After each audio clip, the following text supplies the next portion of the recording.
एक समय की बात है जब किसी नगर में एक सेठ रहा करता था। उसके पास लाखों की संपत्ति थी, बहुत बड़ी हवेली थी, नौकर चाकर थे, फिर भी उस सेठ को शांति नहीं थी। एक दिन किसी ने उसे बताया कि पास के अमुक नगर में एक बहुत बड़ा साधु रहता है। वह लोगों को ऐसी सिद्धि प्राप्त करा देता है कि उससे सभी की मनचाही चीजें उनको मिल जाती। उस व्यक्ति से सेठ ने कहा कि चलो मुझे भी वहां पर ले चलो। तो वो व्यक्ति सेठ को वहां पर लेकर चला जाता है।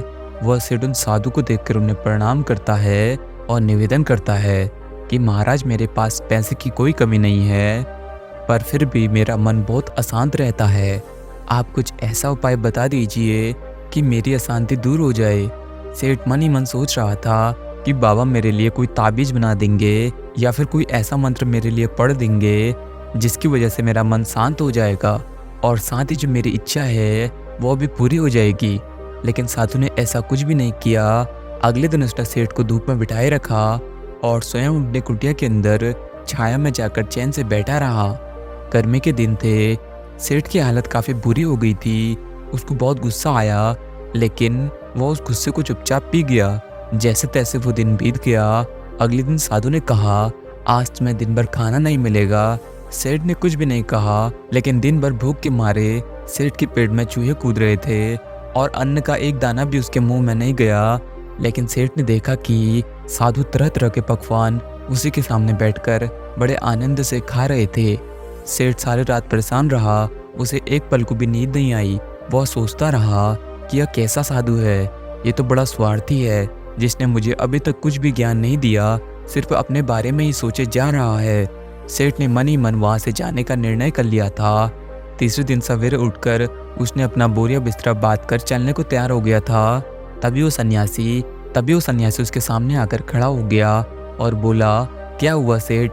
सेठ ने कहा कि मैं यहाँ बड़ी आशा लेकर आपके पास आया था, लेकिन मुझे यहाँ कुछ भी नहीं मिला, बल्कि मुझे ऐसी मुसीबतें उठानी पड़ी जो मेरे जीवन में मैंने कभी नहीं उठाई।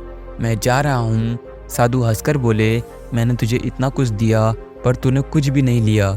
सेठ ने आश्चर्य से उस साधु को देखा और कहा, आपने तो मुझे कुछ भी नहीं दिया। साधु ने कहा, सेठ, पहले दिन जब मैंने तुझे धूप में बिठाया रखा और स्वयं छाया में बैठा रहा, तो इसके जरिए मैंने तुझे बताया कि मेरी छाया तेरे कोई काम की नहीं, और जब मेरी बात तेरी समझ में नहीं आई तो दूसरे दिन मैंने तुझे भूखा रखा और स्वयं खूब अच्छे अच्छे पकवान खाए, और मैंने तुझे समझाया कि मेरे खा लेने से तेरा पेट नहीं भर सकता। आखिर में उन्होंने कहा कि सेठ, याद रख, मेरी साधना से तुझे सिद्धि नहीं मिलेगी। जो धन तूने कमाया है वो तूने अपने पुरुषार्थ से कमाया है, और शांति भी तुझे अपने पुरुषार्थ से ही मिलेगी। सेठ की आंखें खुल गई और उसे अपनी मंजिल तक पहुंचने का रास्ता भी मिल गया। जाते जाते सेठ ने साधु को धन्यवाद कहा और अपने घर लौट गया। तो दोस्तों, जिस तरह से भगवान श्री कृष्ण ने कहा था कि मैं तो सिर्फ आपको मार्ग दिखा सकता हूँ, चलना आपको ही होगा, तो यह कहानी भी हमें कुछ ऐसे ही सीख देती है कि अगर आप किसी मंजिल को पाना चाहते हैं तो उस मंजिल के लिए जिस सफ़र को तय करना है उस सफ़र पर आपको ही चलना होगा।